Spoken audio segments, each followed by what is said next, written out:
এই মুহূর্তে লোকসভা ভোটকে কেন্দ্র করে বাংলার যে কোনো জায়গায় জমে উঠেছে প্রচার পর্ব। এক্ষেত্রে চলছে একে অপরকে কটাক্ষ করার পালা। ফলে শনিবার যাদবপুরের রাজপুর সোনারপুর পৌরসভার 32 নম্বর ওয়ার্ডে প্রচারে এসে বাম প্রার্থী সৃজন ভট্টাচার্য বললেন, সায়নী ঘোষ যে কোনো দিন বিজেপিতে জয়েন করতে পারে। আবার বিজেপির যে কেউ যে কোনো দিন তৃণমূলেও জয়েন করতে পারেন বলে জানান সৃজন ভট্টাচার্য। এ ব্যাপারে সায়নীর দাবি, বিজেপির বারবারন্ত সিপিএম এর জন্যই। অন্যদিকে শুক্রবার বিকেলে সোনারপুরে প্রচারে বেরিয়েছিলেন তৃণমূল প্রার্থী সায়নী ঘোষ।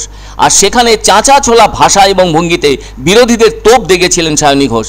আর তাই এদিন বাম প্রার্থী সৃজন ভট্টাচার্য রাজপুর সোনারপুর পৌরসভার 32 নম্বর ওয়ার্ডে প্রচার সারার এক ফাঁকে তৃণমূলকে পাল্টা তোপ দাগেন সৃজন।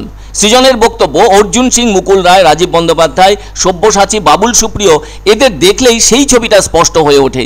সেজন্য বলতেই হয়, বিজেপির যে কেউ যে কোনো দিন তৃণমূলে চলে আসতে পারে। তৃণমূল ও বিজেপিকে কটাক্ষ করে সৃজন বলেন, গোডাউন একটাই কিন্তু শোরুম দুটো আলাদা। এদিন প্রচারে বেরিয়ে 32 নম্বর ওয়ার্ডের কাউন্সিলর তথা পৌরপিতা বরুণ সরকারের সঙ্গে সৌজন্য সাক্ষাৎ করেন সৃজন ভট্টাচার্য।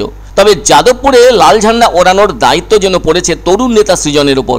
আলিমুদ্দিন স্ট্রিট যাদবপুর কেন্দ্রের জন্য তরুণ ওই সিপিএম নেতা সৃজনের ওপর ভরসা করেছে। এদিকে প্রত্যেকদিন নির্বাচনী প্রচারে বেরিয়ে শাসক বিরোধী উভয় প্রার্থীরা দেখা যাচ্ছে একে অপরের বিরুদ্ধে টিকা, টিপ্পণী এবং কটাক্ষ ছুঁড়ে দিচ্ছেন, যার ফলে তৃণমূল প্রার্থী সায়নীর ভবিষ্যৎ ভাবনার কথাও প্রকাশ করে দিলেন অন্যতম প্রতিপক্ষ সৃজন ভট্টাচার্য। অবশ্যই উল্লেখ করা প্রয়োজন, যাদবপুর লোকসভা কেন্দ্রে এবার সায়নী ঘোষ ও সৃজন ভট্টাচার্য দুজনেই নতুন মুখ। কেননা 2019 সালের লোকসভা নির্বাচনে তৃণমূলের টিকিটে জয় পেয়েছিলেন অভিনেত্রী প্রার্থী মিমি চক্রবর্তী। মিমি চক্রবর্তী হারিয়েছিলেন বামেদের হেভিওয়েট প্রার্থী তথা কলকাতা হাইকোর্টের আইনজীবী বিকাশ রঞ্জন ভট্টাচার্যকে। অবশ্য বামেরা বিকাশ রঞ্জন ভট্টাচার্যকে এবার রাজ্যসভার সাংসদ করেছে। আর মিমি চক্রবর্তী ভোটের আগেই নিজের সাংসদ পদ থেকে ইস্তফা দিয়েছেন। তাই 2019-এ যাদবপুরে লাল ঝান্ডা সেভাবে উঠতেও পারেনি। সেজন্য আলিমুদ্দিন স্ট্রিট থেকে তরুণ বাম নেতার উপর কি সেই লাল ঝান্ডা তুলে ধরার কঠিন দায়িত্ব অর্পণ করেছে? এমন প্রশ্ন কিন্তু ঘোরাফেরা করছে রাজনৈতিক মহলে। নিশ্চয়ই মনে আছে, একসময় সুজন চক্রবর্তীও কিন্তু এই যাদবপুর কেন্দ্র থেকে সাংসদ হয়েছিলেন। ইনি অবশ্য এবার দমদম কেন্দ্র থেকে ভোটে লড়াই করছেন। একটা জিনিস কিন্তু অদ্ভুত লাগছে, সেটা হলো সুজনবাবু নিজের কেন্দ্রের ভেতর প্রচার সেরে তা থেকে কিছুটা সময় বের করে নিয়ে চলে আসছেন নিজেদের দলের প্রার্থী সৃজন ভট্টাচার্যের হয়ে যাদবপুর কেন্দ্রের ভেতর প্রচার করতে। আর প্রচারের ক্ষেত্রে সায়নী ঘোষও কিন্তু পিছিয়ে নেই। ইনিও যাদবপুর লোকসভা কেন্দ্রের অন্তর্গত 7টি বিধানসভা কেন্দ্রের প্রায় সব জায়গা চষে ফেলেছেন। আর সেক্ষেত্রে কখনো আবির খেলে, কখনো মন্দিরে মন্দিরে পুজো দিয়ে প্রচারের কাজে ব্যস্ত থেকেছেন তৃণমূল প্রার্থী সায়নী ঘোষ। আবার কখনো নেচে নেচে, গান করে করে জনসংযোগ করে চলেছেন।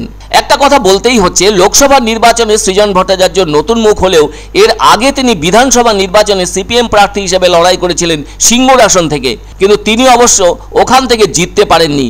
তাই এবারে এই যাদবপুর কেন্দ্র থেকে তার উত্তরণ কেমন হয় সেটাই কিন্তু দেখার। বিগত 10 বছর সিপিএম এমন ভাবে গর্তে ঢুকে গেছে যে বিজেপিকে তারা রাস্তা করে দিয়েছে। আপনারা বলুন, 34 বছর সংগঠন এবং সরকারে থাকার পর 10 বছর সিপিএম কোথায় ছিল যে বিজেপি নামক একটি অপদার্থ পার্টি এখানে ঢুকতে পেরেছে?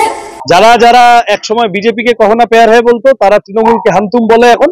আবার দুদিন পরে বিজেপিকে আবার বিজেপির খোপে ঢুকে যাবে না, এর কোনো গ্যারান্টি নেই। ফলত সায়নী ঘোষ সহ তৃণমূলের যারা আছেন, যে কেউ যে কোনো দিন বিজেপিতে ঢুকে যেতে পারেন, আর বিজেপিতে যারা আছেন যে কেউ যে কোনো দিন তৃণমূলে ঢুকে যেতে পারেন।